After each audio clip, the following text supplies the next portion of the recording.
Alright everyone, Catalonia has declared independence. Spain has in turn declared, I think it was within the hour actually, that Catalonia no longer has regional governance, that it's now going to be governed directly by Madrid.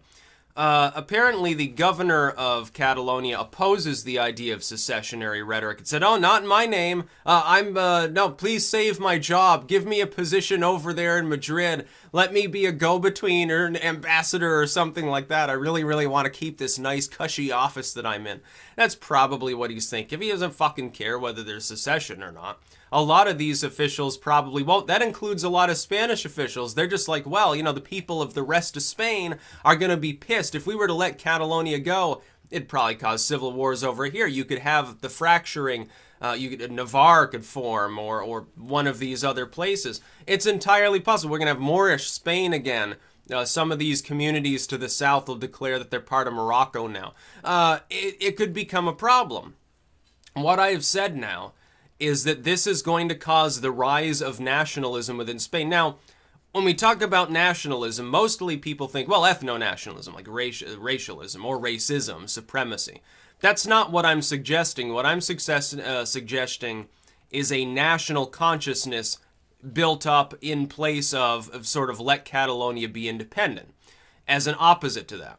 The problem for the Europeans, therefore, becomes that same nationalism, which is culture. It doesn't have anything to do with race. It doesn't even have to do with, like, maybe language, because the Catalonians invariably speak Catalan as well. Maybe, a little bit. Maybe a little bit about cuisine or something. The problem is that that same nationalism will also eventually oppose the EU, because it would be seen as it would be impossible mentally to envision a scenario in which people who have risen up to develop a true Spanish consciousness don't want to take Spain back from a post-national authority that makes most of their laws and screws over their economy. Why wouldn't they want to be independent of them? That's the funny paradox, that the same group that's opposing independence for one of its component provinces will seek independence from the larger unit, which is the European Union. We've seen this in the UK. Of course, the UK wants independence from the EU, and it gained it. The Brexit will happen. But they oppose Scottish independence, or North Irish independence, or I should say the leaving of North Ireland back to Ireland. You know, give Ireland back to the Irish. By the way, a lot of people want me to weigh in on that. Haven't studied enough about it. From what I understand, it's predominantly a Catholic versus Protestant breakdown or something. Let them have, yeah, if they want to join Ireland, let them join Ireland, and who cares? I mean, they're on the same island. It doesn't really make sense, but if they want to be part of the UK, nobody there should be complaining about it because they're already part of it. It's a cultural rather than racial union. Oddly enough, I guess the Irish nationalists there are the ethno-nationalists in that struggle. It's actually rather funny. But no, the Spanish national consciousness now will rise. It'll get more prevalent. Eventually, with the Catalonian issue sidelined, let's say the Catalonian issue is sidelined because Catalonia undergoes civil war, basically, and they have to let it go. Or let's say that things just calm down and it becomes clear that they don't have the power to rip themselves free of Spain, so they just sort of shut up and regain their semi-autonomy. Regardless, that nationalism will still be there, and it's going to look for something else to oppose. Nationalism must have something to oppose. The nation can only... How can a nation as a unit form except in opposition to something that it's not part of? And so it has to have something to differentiate itself from, ideologically. It can be an ideology. U.S. nationalism during the Cold War was basically, hey, we're not the commies. It was U.S. nationalism. It wasn't literally ethno-nationalism. It was cultural and even more ideological than anything else, because it had subcultures, you know, African-American or Irish-American or something. And I know Teddy Roosevelt hated that. I kind of hate it too, but it was there. But it was just a subcomponent of the cultural ethos, which was we're anti-communists. We're not going to be atheistic, degenerate commies. And so it prospers. USSR falls. We see that beginning to decline. Now a lot of people have embraced like the multi-culti globalism. Hey, let's be a salad bowl, not a melting pot. We should destroy the reigning culture for Marxism. Things have begun to fall apart. It's like the USSR infected us when it fell. It's like the communism it injected itself into our bodily fluids, so to speak. And I think it's going to become a problem. Thankfully, I think in time it'll go away. Some enemy's bound to rise up somewhere in the world anyway and solidify us. It happens from time to time.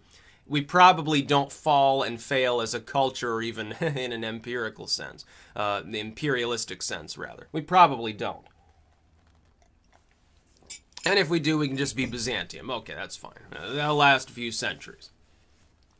But Catalonia is unlikely to gain physical independence from Spain. It's likely to be a lingering problem for some time, though. For some years to come, you can expect, as you tend to get in these situations, there will be street violence, bomb-throwing anarchists, rabble-rousing commies, nationalist fronts with jackboots marching through certain towns, both in and out of Catalonia.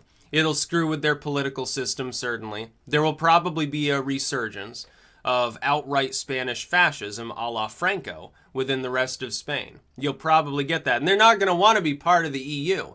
And they're going to tell people, hey, we want an actual, why don't we take back some of our colonies? Maybe some of these countries would be willing, by the way. They'll form a confederacy.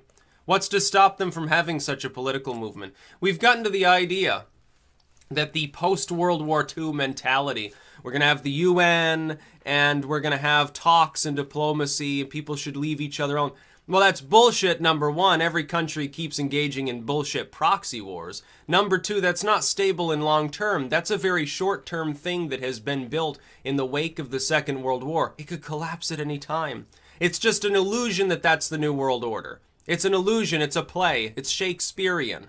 They've convinced a lot of people that's the way things must be. Oh, well, it's objective that globalism's the future, and multiculturalism and inclusion are good things.